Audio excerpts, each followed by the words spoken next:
planting, beautification projects, fundraising for Cardinal Glen Hospital. The list is really long. On a personal level, I've heard about him over the years through my niece and her husband. They have a little connection that perhaps he will share with you as well. Nancy Gray, Nancy, thank you for extending the invitation to Charlie, and we thank all of you for being here today. Please extend to Charlie our heartfelt welcome as our guest, Charlie Brennan. We're delighted to see you.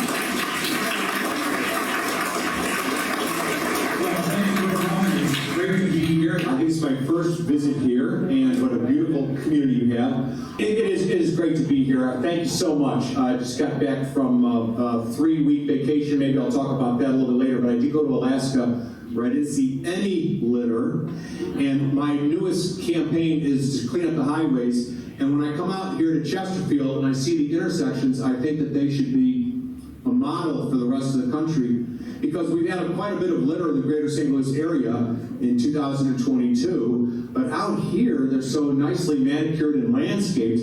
I wish that city fathers and mothers all over would take note. So it looks really beautiful. Thanks so much. Well, I don't know if you know, but I just retired from KMOX on May the 12th after almost 34 years. Mark Twain said, if you send a damn fool to St. Louis and you don't tell them that he's a damn fool, they'll never find out.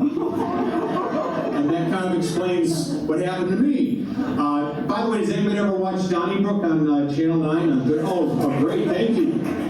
Well, for those of you who haven't seen Donnybrook, I'll just explain briefly. Every Thursday night at 7 o'clock, 5 people gather around a big green table at Channel 9, and for 30 minutes, 4 of them listen to Ray Hartman. So you have seen the show, I guess. And when I first came here in St. Louis in 1988, they said, Charlie, your role is to go speak to groups because Bob Costas does it, Jack Buck does it, and we want you to get out in the community. And around lunchtime, maybe it was 2 o'clock, a day like this, after I got here in September of 1988, Judy Sims, our public affairs director, said, go across the street to the Adams Mark Hotel, and in the Rose Room, people from Maine to Maryland, Rotarians are actually meeting in St. Louis. And since you're from Boston, why don't you tell them about your newly adopted hometown? I said, well, I'd like to do that. So I think it was a Friday afternoon around lunchtime. I went to see these members of the Rotary from the East Coast at the Adams Mark. And the first guy I saw was a good-looking fellow with a beard. Name tag said Jim. So I said, hey, Jim, my name's Charlie Brennan from KMOX across the street. It's the Gateway Arch, 630 feet tall, 630 feet wide. Down the street is our nation's most ambitious rehab project, Union Station. And he interrupted me. He said, excuse me, Charlie, my name is Jim Conway. I used to be the mayor of this city. So I was off to just a great start. And then they said, if you really want to succeed, you have to learn how to read the live advertisement on KMOX, because the greatest was Jack Carney. You heard of Jack Carney, right? Yeah. And he passed away in 1984. Unfortunately, he died way too young after 13 years at KMOX. But boy, could he sell products and services. So I really wanted to accept this challenge. And my first assignment was Anthony's Mill Resort. It was down Highway 44 to the Bourbon exit. It's a beautiful community surrounding a lake. And I took a tour of this community, and I noticed that in the lake they had this fish. Now, I was from Ohio, where we used to fish for perch or sheephead. And then when I came here from Boston, I spent 10 years in Boston. I never heard of this one fish. It was spelled Crappie. So I went on the air and I pronounced it. I said, hey, folks, when you are at Anthony's Mill Resort, there's so much crappie there. You get in the boat and you look around, the lake is full of crappie. And then someone called up and they said, that's actually pronounced crappie, Charlie. Oh, really? Well, to make a long story more nauseating, Anthony's Mill Resort was no longer an advertiser on 50,000 red hot watts.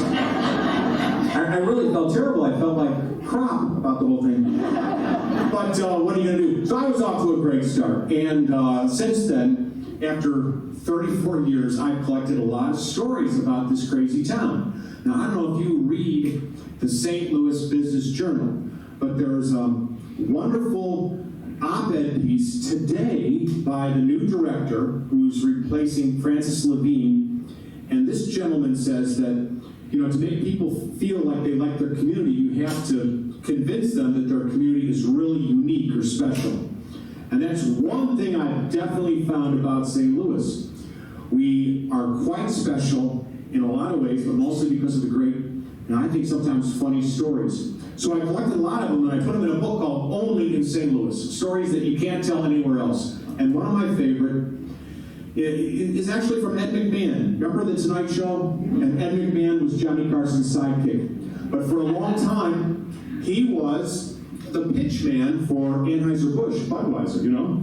In addition to saying, hello, he was the man behind Budweiser.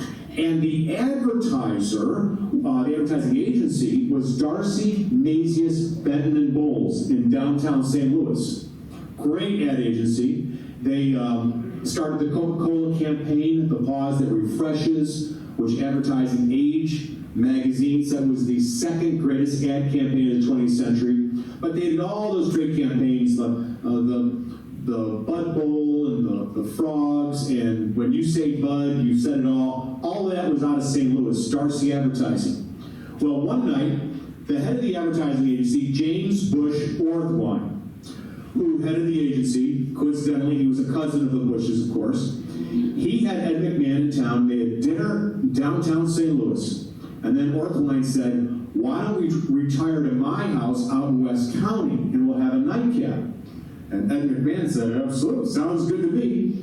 So Ed and his driver headed from downtown St. Louis down 6440 to Lindbergh, to those beautiful mansions in Huntley, where James Bush Orthwine lived. And as it turns out, Ed McMahon was the first person to arrive. So he let himself in, turned on the lights, he turned down the stereo, poured himself a drink, sat down on the couch, and he put his feet up. And then, before you know it, a woman in her nightgown came to the landing. And she said, what are you doing in my house? He goes, oh, hello, Mrs. Orthwine? She says, no, my name is Mrs. Griesenick. So not only did he go to the wrong house, but the Griesenicks owned Falstaff. And here was the nation's #1 pitch man from Budweiser in Mrs. Griesenick's living room. So at that time, he was giving out those $1 million checks for the clearinghouse, right? So he probably told her something like that, or you're on bloopers and whatever that show was that he used to host. But I love stories like that about St. Louis, that you can't make them up, and they're unique to our area. Another favorite of mine happens to be when Jimmy Carter in 1980, he was running for re-election. And he wanted to have an economic summit, because like today, those were difficult times in America. So he wanted leaders from the labor community and business to have a lunch, to show up for a luncheon at the White House. And he asked Tom Eagleton, who was a senator at the time from Missouri, give me a list of names here in your state who should be part of this economic summit. Well, one gentleman was Ed Finkelstein, who to this day still runs the Labor Tribune. He's a labor man. Well, Eagleton gave the name Ed Finkelstein to the White House. The White House looked up his address, sent him an invitation. Problem was they got the wrong Ed Finkelstein. There was another Ed Finkelstein who owned, he was a mechanic, and he owned a car repair shop at the corner of Midland and Balsam in University City.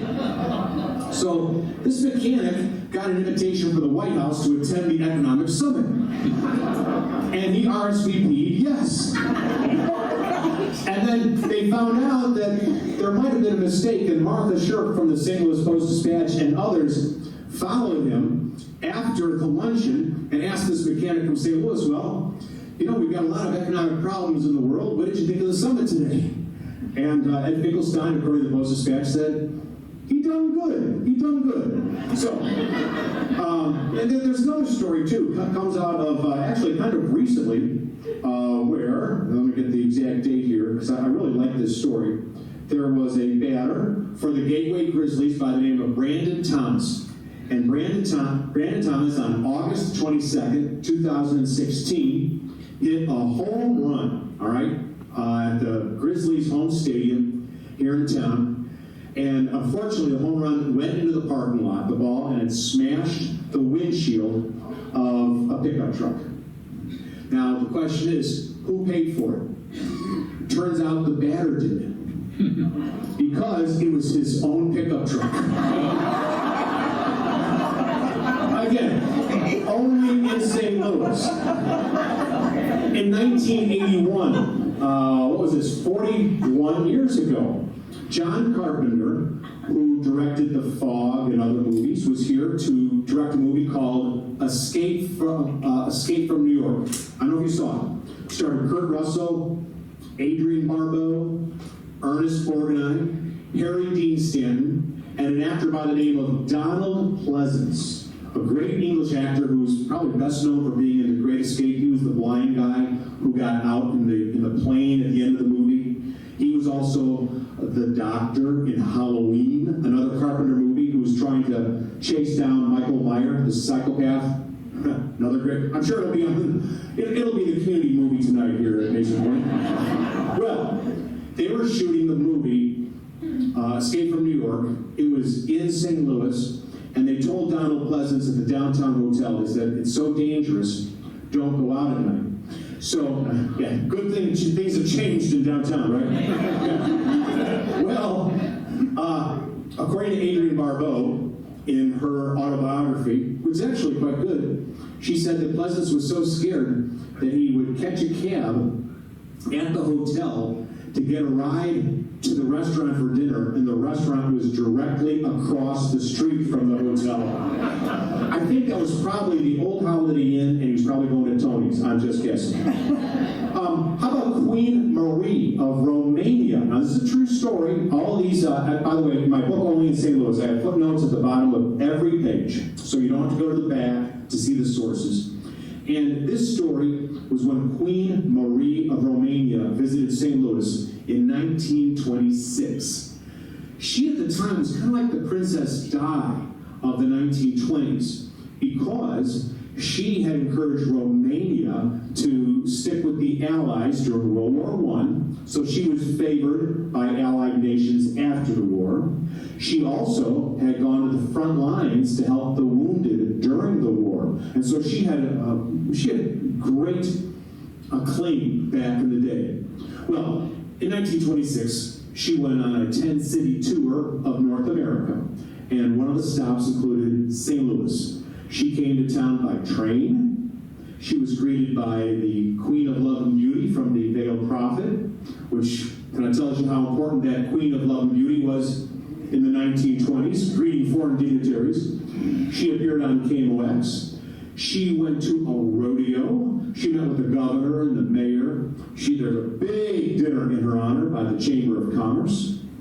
And that night, she retired to a hotel, which was the Coronado. And they gave her the entire top floor. And they decked it out entirely for the Queen.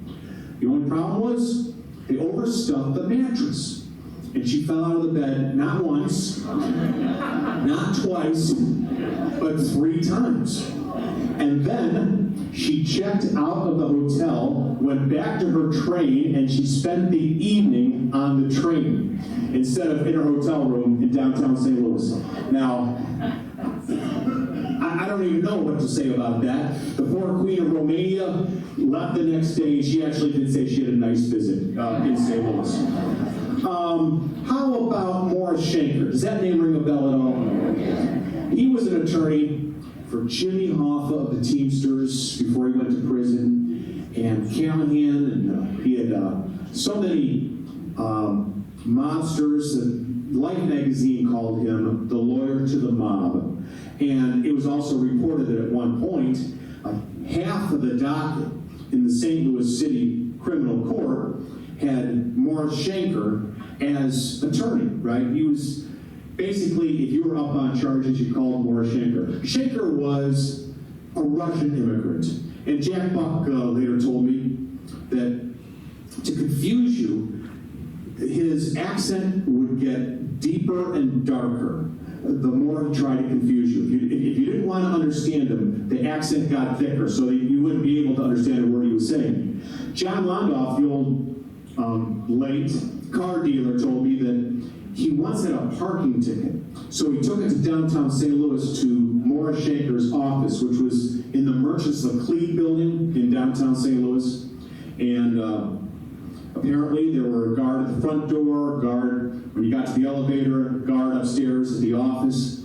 And then John Londoff put it was either a parking ticket or a speeding ticket on the desk of Mr. Schenker. He said, "Could you please take care of this for me?" And Mr. Schenker took the ticket and handed it back to Mr. Londoff and said, "You don't ask a thoroughbred horse to pull an ice truck." So, the good thing though for John was he did own his own building and lot. So he had that going for him. But when it came to Morris Schenker, who do you think Mayor Cervantes appointed to be the chairman of the Crime Commission in 1971? That's right, the lawyer for the mob, Morris Schenker. Only in St. Louis. There are so many these different stories that I like to tell about St. Louis, and I do want to get to some of your questions, but I think also St. Louis has been a very inspiring place to many. It's a place where I do believe that if you get an education and if you work hard, you can make it. I think it's a great place to raise a family. Maybe some of you will agree with me on that. I think it's a place also where we've seen people go from nothing to something. And in fact, sometimes when we read the newspaper or we listen to the radio, watch television, we hear one discouraging story after another. But we forget some stories. We forget that there was an orphan who grew up at the St. Vincent Home for Boys. And he later told St. Louis Magazine that he and his brother missed their parents so much that they would cry themselves to sleep while listening to Harry Carey call the Cardinal games on KMOX radio. And then, he said also the nuns up there at St. Vincent's home made him scrub all the tile and the marble in the place. They kept it clean. Well, he got out of school, went to DeBerg High School, and then went into the seminary. He was going to become a priest, but then got interested in the stock market. So he transferred to St. Louis University, and then got out of there, and then worked for American National Bank in 1973, where this orphan, on September 5th, 1973, invented the world's first index fund. And then he later sold a bunch of them through Dimensional Fund Advisors in Malibu, later moved back to St. Louis. Today he's a billionaire by the name of Rex Sinfield. Oh, yes. And here's an orphan who did so well. I have another orphan story. There was a kid by the name of Ted Kulongoski who was at the St. Joseph Home for Boys. This was on South Grand, right? Yeah. And he later told the Oregonian that, hey, if you were an orphan back in the 1940s, you either had to run fast or fight. And I wasn't a fast runner. And his prospects didn't look too good until he went to something called Boys State in Missouri. It was a summer program. Something clicked. Teacher Bill Smith recognized him and encouraged him to go to Mizzou. He did. Later went to the Marines, came back, went to Mizzou for law school. And then he moved to Oregon. And I just talked to him about this past Thanksgiving. He not only became a member of the legislature, he was the state's insurance commissioner, he was the attorney general, and he was also on their Supreme Court, and until 2011, this orphan from St. Louis, Ted Kulongoski, was the governor of Oregon. And yet, his beginnings were so meager here in St. Louis, but he rose to the occasion. Obviously, education helped there too. Well, I mentioned DeBerg High School with Rex Sinfield.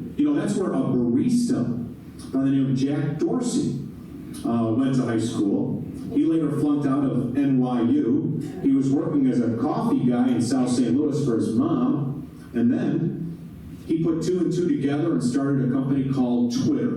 And today he's worth about $10 billion. Well, depending on today's stock market, I'm not sure exactly what he's worth. But he's worth between that, as well as he was the CEO of Square, which is the mobile payments company. Maybe you know about that. That's where you can take, let's say, mobile payment on your iPhone right now. He was one of the inventors of that. Jack Dorsey, another St. Louis kid that sometimes we forget about, don't we?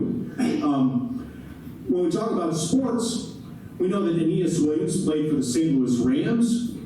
Great guy. He's in the NFL Hall of Fame. Believe it or not, he went to high school in Louisiana and did not get a single sports scholarship offer coming out of high school. Jackie Smith is in the NFL Hall of Fame. Of course, he played for the Big Red, the St. Louis Cardinals. Do you know he only played 4 downs of football in high school? 4 downs.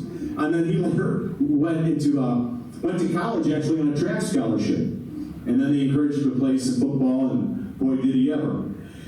Then we have, let's say, Kellen Winslow from East St. Louis.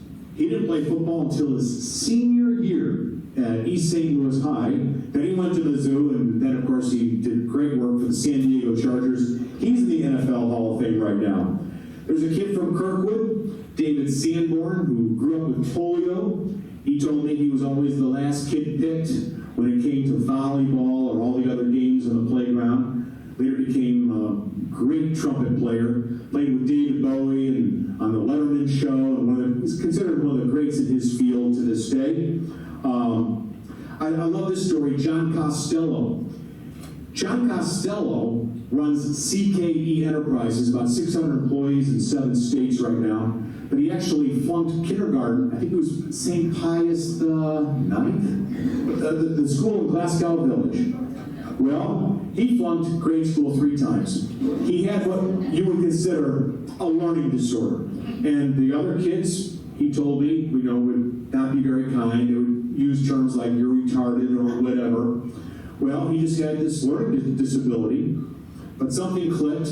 His father had passed away. His mom remarried this guy by the name of Costello, and with a good family. And they also sent him to CBC. Now, let me tell you something, folks. If you have dyslexia, meaning, you read backwards and frontwards, you have trouble, don't you think the best high school would be CBC? I mean, when you think about it, he ended up there, and then he went to Rockhurst, and as I said today, CKE is just an industry leader. John Costello heads that up. I could go on with some of these great stories. Bernie Federko, who's an NHL Hall of Famer, in his autobiography said that he was always the last kid picked for hockey.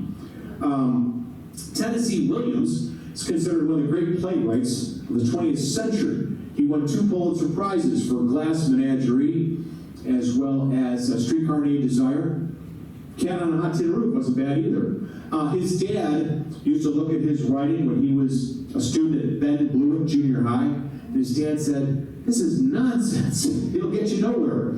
And young Tennessee Williams, known as Tom Williams, went to Mizzou, where he was getting B's and C's. So his dad yanked him out of Mizzou, put him on the floor of the International Shoe Factory in downtown St. Louis, where he met a co-worker by the name of Stanley Kowalski, who became a character in one of his great plays. He also met another fellow by the name of Jim Connor, who became Gentleman Jim Connor, the Caller, in another one of his works. Tennessee Williams, another St. Louisan who came from almost nothing. There's a professor at Washington University by the name of Liberty Biddert. She also is on the faculty at a little school in Cambridge, Massachusetts called Harvard. I don't know if you've heard of it. Well, she went to Burroughs, and the teachers there told her, math is not your thing. It's just, it's not your strong suit. You might try literature or drama. Well, she didn't listen to them. She later went to Massachusetts Institute of Technology, where she got her undergraduate degree in mathematics. And then she went to the University of Glasgow in Scotland, and that's where she got her PhD in mathematics and data science, where she now teaches it on the faculty at both Harvard and Washington University.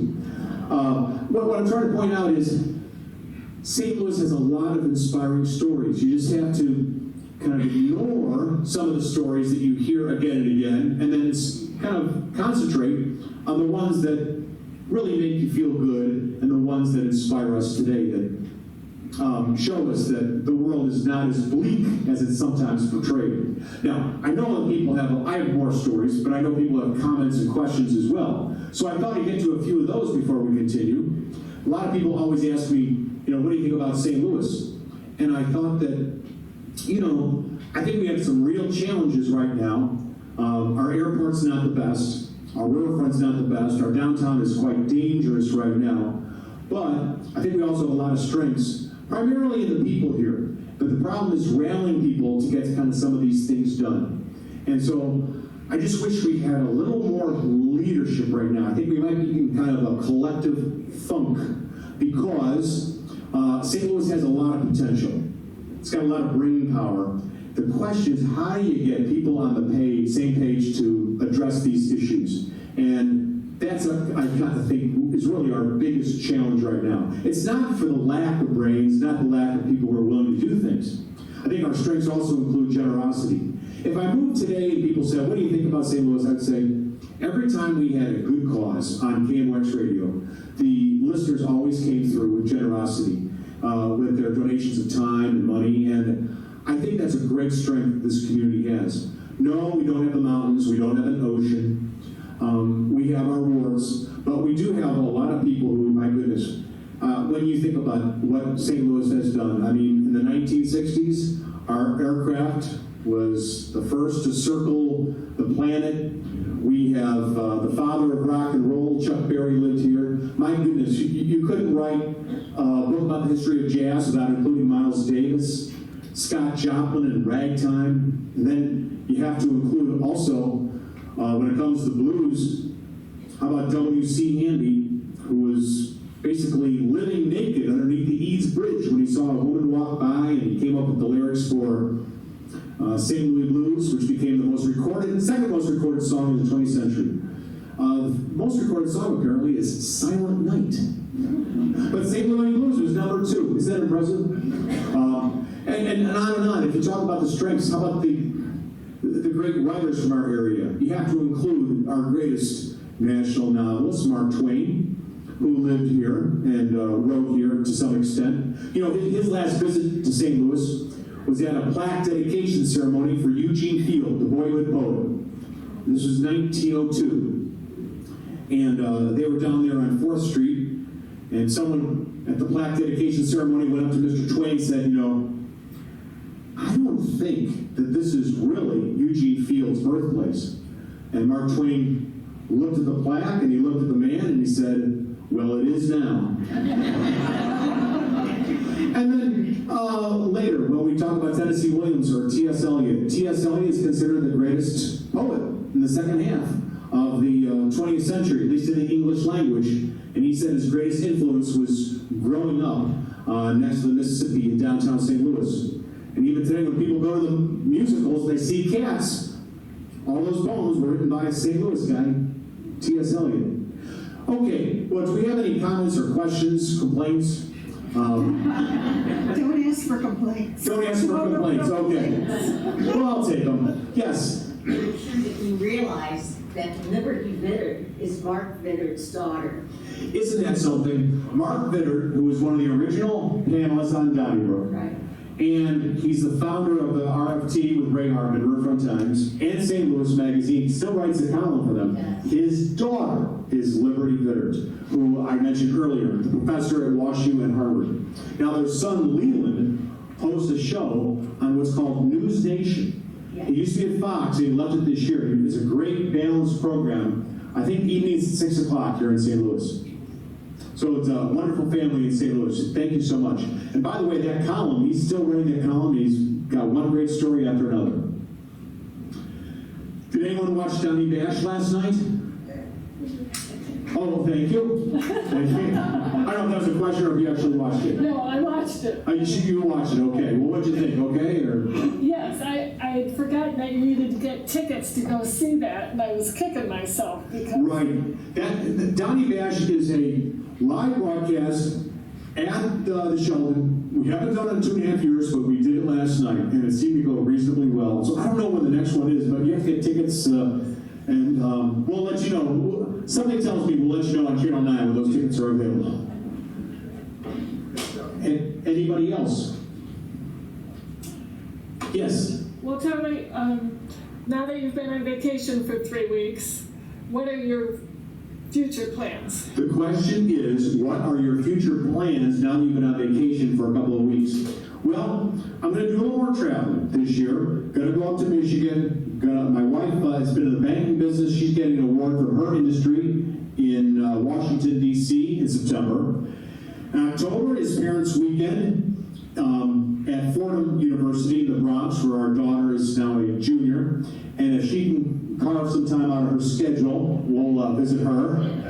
I don't know if you've had college kids, but getting on their docket is sometimes a challenge. No, she's great. She's this summer she's working as an intern for Arthur J. Gallagher Insurance in Manhattan. Did anyone ever work in the insurance business here? Oh, how'd you like it? You didn't like it, huh?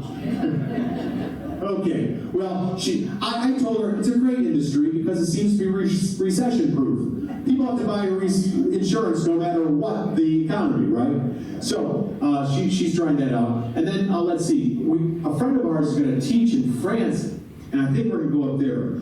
Then there's a fellow by the name of Michael Steinberg who would like to put together a podcast. He's a local developer who has many great stories that I think we could all learn from. And he'd like to get them down. So he and I might work together on that.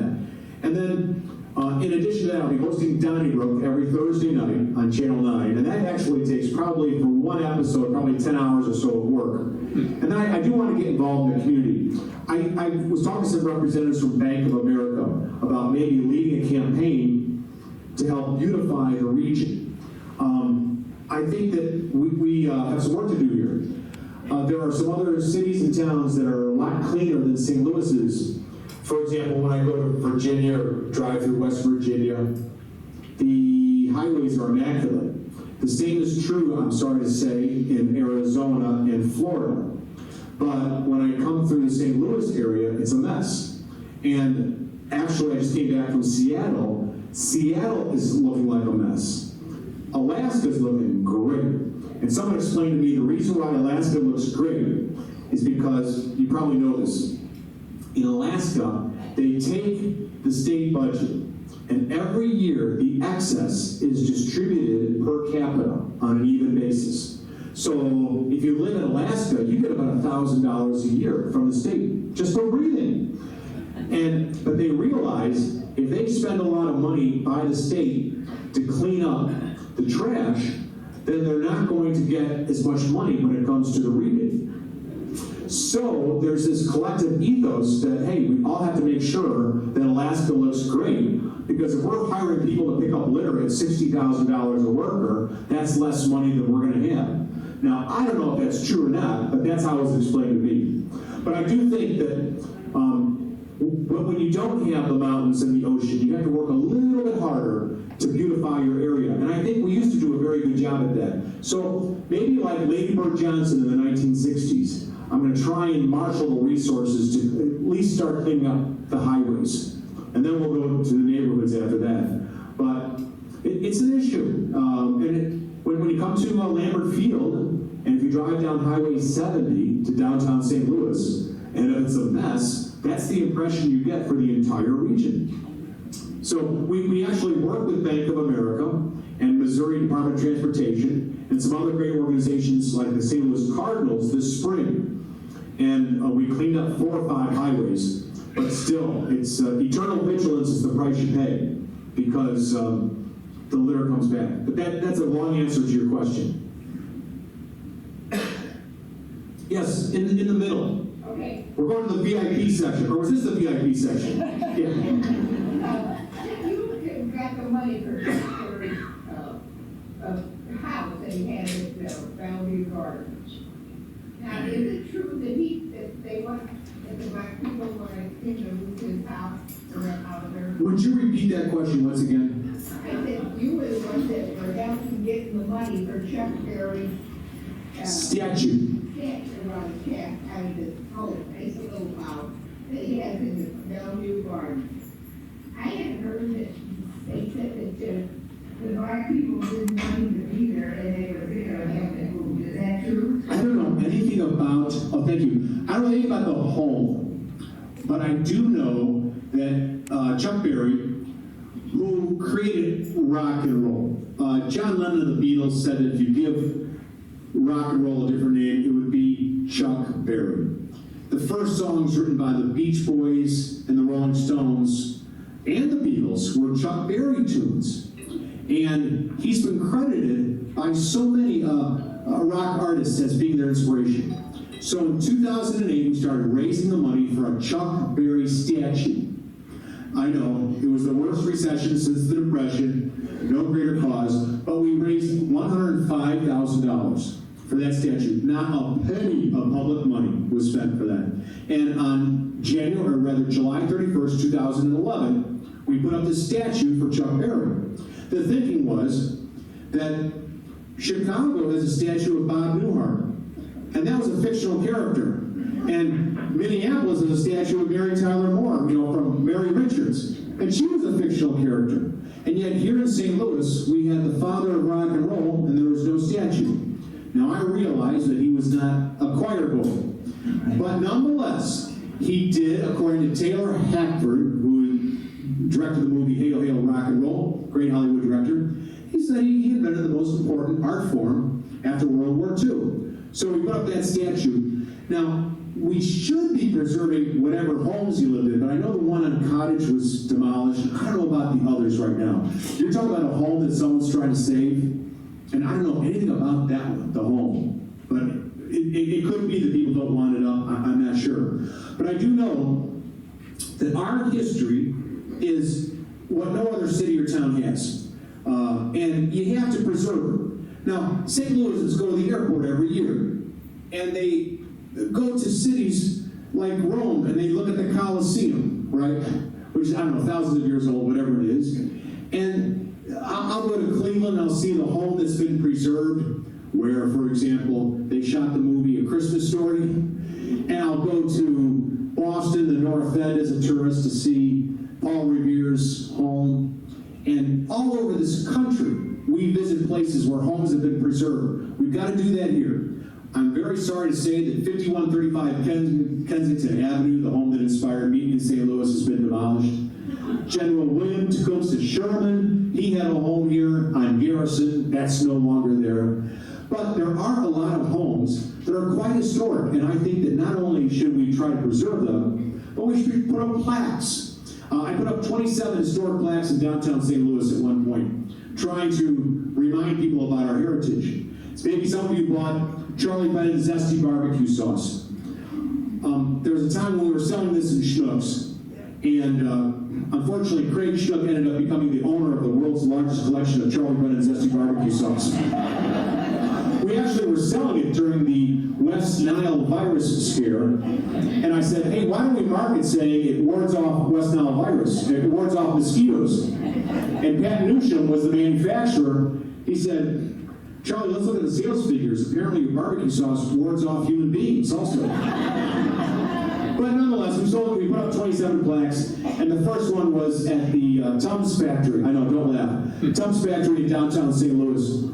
And God love them, there's only one place in the world where they manufacture Tums, and it's downtown St. Louis.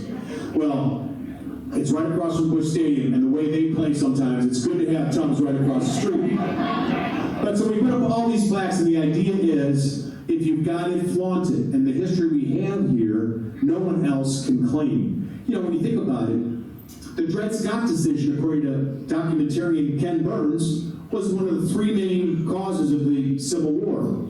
And yet we didn't have a plaque outside the old courthouse till we put one up there in 1999. And we put plaques up around the area. We really should do that more, because every day there's more history that comes out of St. Louis that needs to be recognized. And maybe that will attract tourists, but also make us feel proud about the place we live in.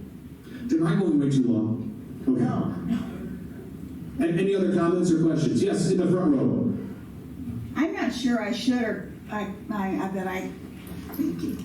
I'm not sure that I can or should ask this question, but Dan and I often watch Donnybrook and watch you with the other people on the panel. And it's fun, and I think, oh my gosh. Is there one of those people who is a little more tricky for you? Are you able to answer that? And the second part of this is, I've been trying to get Bill also to come here. Will you put in a word for me, please? I will. Thank To get Bill to come here. Bill McClellan is really our all-star on that panel. Why? Because he speaks a lot with brevity, unlike this afternoon. Bill packs a lot into one sentence. And sometimes the other three panelists are, well, they're challenged in that area. I think one time Ray Hartley started speaking, and I went out to the ATM to get some cash, and I came back on the show, and he was still speaking. So I really appreciate Bill for that reason. Wendy is the voice of common sense. I appreciate her work. Alvin's got the enthusiasm, and Ray does do a lot of homework. You know, Ray really does follow the issues. He eats, breathes, and sleeps topics. So everyone brings their strengths to the table. The question is, what's going to happen after somebody retires? You know, none of us are spring chickens anymore.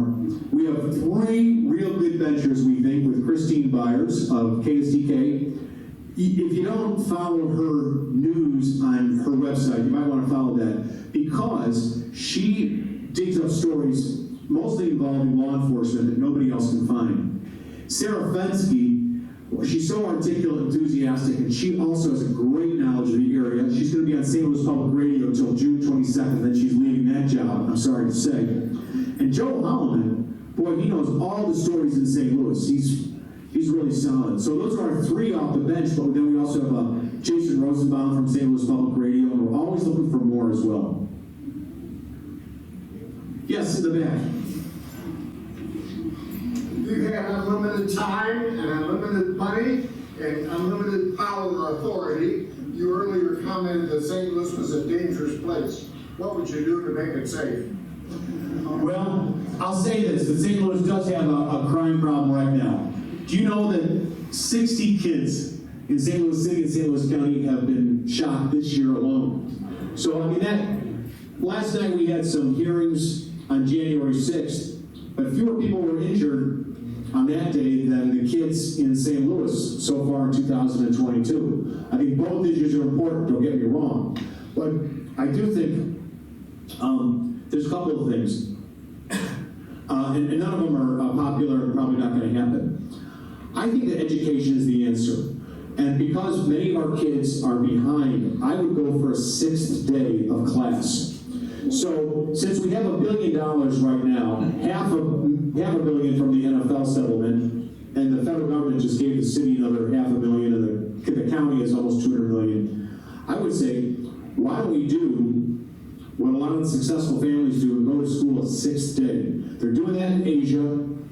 We have Kumon and other services already there.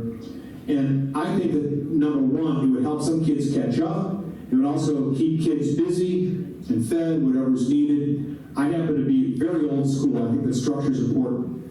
So I think that's one area where I would start. Obviously, I think that we need police officers. I know that some people say, well, you can't arrest yourselves out of a crime problem. Well, okay, well then what? If you're not going to arrest people. Also, people claim that there are not jobs out there. I know I hear that all the time. But from last I saw, there are 10.4 million job openings right now for about 6 million people looking for work. So I'm just not getting it. I would cut off, now, and this is my politics, I apologize in advance if I'm offending some of you, but I would cut off some of the freebies that are available right now, because I think the most important thing is for people to be busy. I think when you're working 40 hours a week, you go home, you're too tired to get into trouble. Well, again, if you don't agree, I'm not trying to debate anybody, but, you know, everyone, you asked my opinion, so there you go. Yes, I'm sorry, over here. What would it take for you to run for mayor of St. Louis? Well, the the gentleman asked me what would it take if I ran for mayor of St. Louis. I would have to live in the city, and I don't. I live in St. Louis County right now, so. But, yeah, you know, that, you've heard of the Peter Principle, where people are elevated to their area of incompetence. Just because someone has an opinion doesn't mean that he or she really has the ability to carry out a plan or to organize a parade or whatever.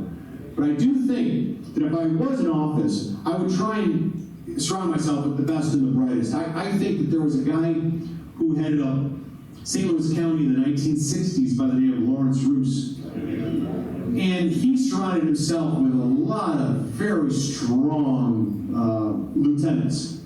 And even if you had to, you know, call up Harvard or Stanford, University of Chicago, and say, send me your best grads, let's get them down here for 2 or 3 years, just to try and make sure that we've got the best minds working on our area. That's what I would do. I think that you would do that if you were a corporation. You'd say you want the best people surrounding you, hopefully. And so if you were running a government, hopefully you would do the same thing. I'd say, do we need a police chief? Okay, who's the best police chief in the country? Let's try and bring him or her here. Okay, another question. Yes? Use this space for notes. Not real.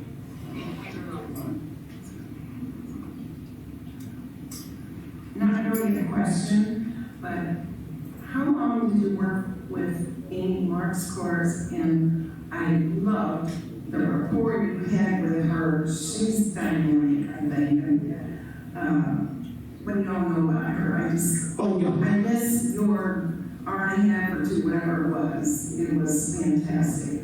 Well, thank you so much.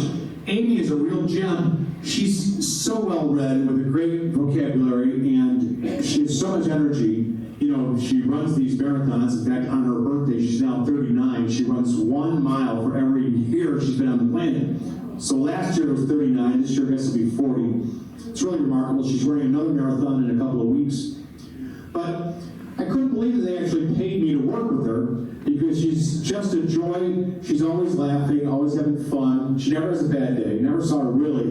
If she had a bad day, she didn't share it.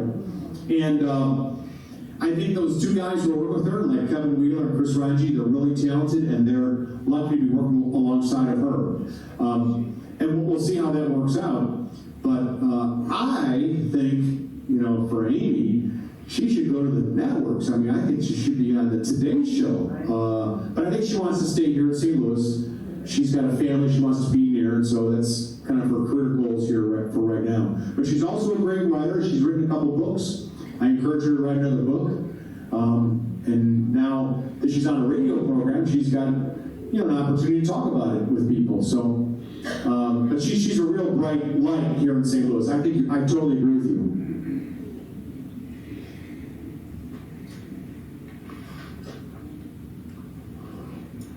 Another question in the front of the room. How is it getting used to retirement? Do you feel like you're still on vacation, or has it sunk in that you and your wife are retired? The question is, how does it feel to be retired? Well, all of you probably have the answer to that. Maybe some of you anyway. Because we were so busy on vacation, I don't think that experience is typical of what we're going to go through. Because, first of all, we were in Virginia for a week, and that was a great experience. We drove down 64 through West Virginia. If you haven't done that, I encourage that. Wow, that's a beautiful part of America. Then we went along the Blue Ridge Parkway and with the skyline there, Skyline Highway. That's a beautiful part of the country. Went to some wineries. Also visited Monticello, the home of Thomas Jefferson. And we really just had a wonderful time.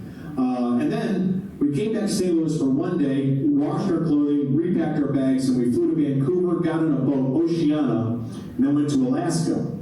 And it was cold, but it was beautiful. Snow-capped mountains, did a lot of hiking, and then ended up in Seattle and came back here. And then it was Donnie Bash this week, and so that's basically been my retirement so far the last 3 weeks. So, but after that, I think it'll sink in, you know, what am I supposed to be doing? Now, I don't know if some of you have this experience too, but when you first retire, everyone wants to have lunch with you. So I think I have about 20 lunches that could fill up the next couple of weeks. And I've got a lot of projects around the house too. You know, I don't know about you, but do you have like piles that need to be tackled that you've been putting off? And so there's a little bit of that. The question is, should I write a book? I have a lot of fun experiences. I've had a lot of fun experiences. And I'm thinking, well, maybe I could write about that, at least for the benefit of my kids, so they'll have some sort of family record. I really enjoy writing. And there are a lot of studies that show that people who write feel good because it's almost like therapy. It helps you work out thoughts, but also kind of triggers some positive emotions. And there are people in this town who, for not much money, will publish your book for you. The woman we worked through is Kathy Davis. She lives on Gannon in University City. She publishes books out of her home. I said to her before I met her at an event like this, and I said, well, how good do your books look? And she said, they look like they came from Simon & Schuster. And she's right. And she's got a lot of businessmen who write their thoughts down, and she publishes them. In my case, my daughter was the illustrator. My son did the footnotes, and a friend of theirs was the editor. His name is Noah Brown. He just graduated from WashU. Now he's going to be working in New York City. But we put this book together only in St. Louis during the pandemic. And I really encourage those of you to do it as well, to basically leave something for the rest of us to read. I think this town is starved of books that people about your age should write that could share the experiences about how you made it, the lessons you learned, and what could benefit the rest of us. But again, it's not that difficult to do, really. And also, the key, someone told me also, if you really want to do it easy, write a children's book. Because it's only about 24 pages long, right? Yes? But you have any stories about Martin Dugan? I sure do. Martin Dugan was the original provocateur of Donnybrook, and believe it or not, he started in 1987. And I mean, that's amazing that program is still on the air after all these years. What is that, 35 years? That's insane. No program. I mean, the Today Show's been on that long, so has Meet the Press, but very few programs have been on since 1987. The original episode was actually videotaped on a camcorder of some sort by Carol Vitter, Liberty's mom, in their kitchen. Apparently it was awful, but they took it to the general manager of Channel 9, and for whatever reason, he, Mike Hargrove, enjoyed it. They put this program on the air, which was modeled after the McLaughlin Group, and it's succeeded. It's considered one of the most popular public affairs programs on any PBS station in the country. It's ridiculous. Well, Mark Dugan first invited me to be on the program when I was working for Robert Hyland, the general manager of KMOX in the early 1990s. And I called up Mr. Hyland and I said, Martin would like me to sit in for Ann Keith, who can't make it this week. And Hyland could be gruff and to the point. He goes, no, I don't want you on that program. And they hung up. Okay. Well, unfortunately, we lost him, Mr. Hyland, in March of 1992. And my first appearance on Donnybrook was in April of 1992. But Martin was, the genius of Martin Dugan was the following. He kept it really simple. If you didn't have an argument, we weren't going to broach the topic. In other words, we all meet at Donnybrook a half hour, 45 minutes before the show. And we go over all the topics. The topics go out Wednesday, maybe there's 8 to 10 of them, maybe 12. And then we sit down before the show and we take a look at the topics. Okay, anyone agree with this? Who disagrees? If we have disagreement, we'll talk about it. If we don't have disagreement, we don't bring up the topic. And the genius behind that is, at least every topic will have two sides, and as you know, conflict is the heart of drama. It's really the key to entertainment. So if you don't have conflict, it's boring. And in this case, Martin Dugan had that insight, and that really is the key, I believe, to Donnybrook. That's why they call it Donnybrook. Yes. And did he pass before his wife, May? Yes, he died, Martin died about, I think about 6 months before May did. They were living at St. Agnes on Manchester, a beautiful facility. And back here? I wonder how they got. Well, it's a town, I believe, in Ireland, and it also means argument. Yeah, so I was getting my hair cut, and I said to, the woman asked me, she said, what do you get your haircut for? The stylist. I think I was a great clips. And I said, well, I'm on Donnybrook on Thursday nights, and we have to tape that tomorrow night. Oh, she said, great. She goes, I hate to tell you this, but for a long time, I thought that older guy, I thought his name was Donnybrook. So, I want to tell you something also about great clips. I once saw Jim McKelvey there. He's one of the co-founders of Square. He's a billionaire. And on another case, I was in the Great Clips in Ladue, and I ran into the former, now late Chancellor of Washington University, Dr. Bill Danforth. And I thought, okay, in one case a billionaire, the other case, he's doing well financially, but what a distinguished citizen Dr. Danforth was. And they both were getting their hair cut at Great Clips. Now, why would the rest of us then spend $50-$60 on a haircut? Obviously, hair doesn't matter. Okay. Who's next? Do I remember the which council? Yes, I was there the night, the Concrete Council, I believe that was the night before the Persian Gulf War started. Were you part of that? No. Okay, if I'm mistaken, I'm thinking about a group of St. Louisans in a group called the Concrete Council. And it was in January of 1991, the night before the war started. I spoke to that group at some hotel out here, didn't I? And Bob Hyland's brother was on that council, right? A Hyland? No. Okay, what's the connection here? Council,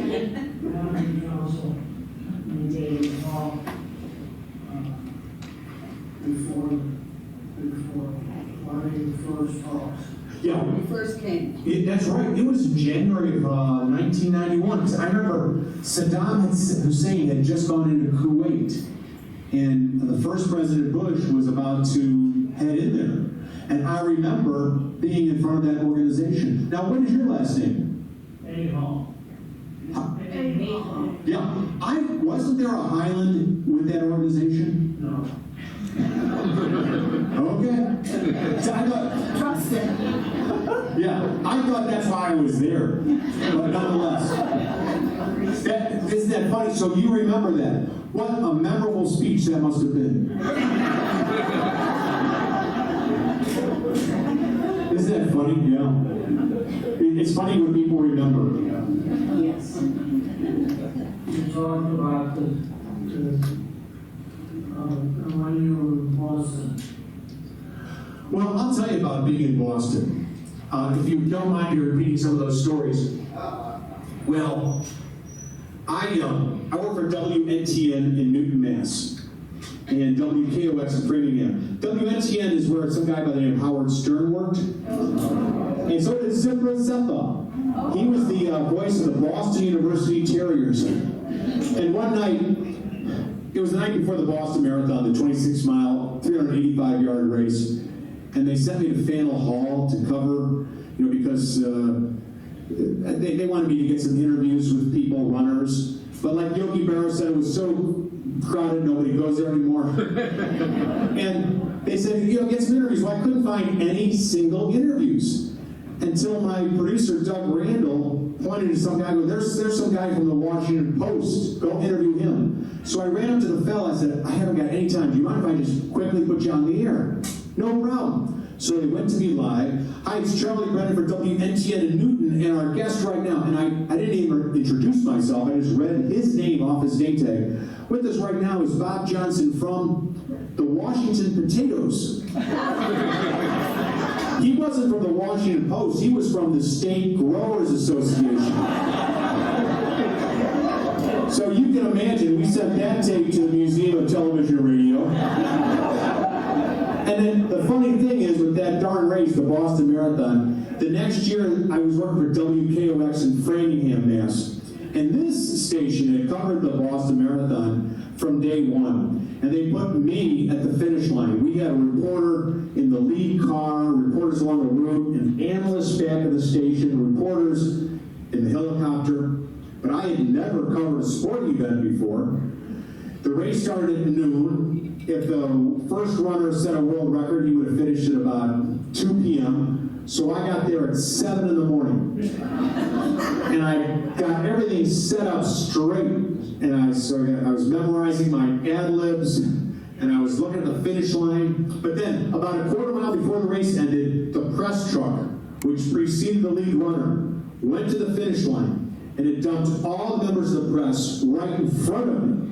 So suddenly, I couldn't see anything with minutes to go. To make matters worse, their equipment was interfering with mine, and I couldn't pick up any signals from my radio station, WKOX. So what I did was, a friend of mine, Bob Lobel, worked for WBZ. I looked at his television monitor, and I switched my radio station to WHDH, one of our competitors. And so while listening to WH radio and watching WBZ television, I called the Boston Marathon for WKOX in Framingham. Okay? Well, about 6 months later, the Associated Press of New England gave us first place for best sports coverage of a major sporting event. So now you know how some of these awards work. You know, the award-winning Charlie Brennan. Yeah, so Boston was a very good experience for me. But I was working there in 1988, making $12,000 a year. And I was 6 years out of Boston College, which is kind of the St. Louis University of Boston. And my dad said, you can't live like this forever. And so I sent out 75 letters and tapes, blind. I wanted to work at any news talk station in a top market. So I sent one letter to St. Louis, it was KMOX. I got one other nibble that was in Hartford, Connecticut, at a station owned by Merv Griffin. But I was brought out here for an audition in August of 1988. And they, for whatever reason, in a weak moment, they liked me and they hired me at that time. So I've been here, so thank you so much.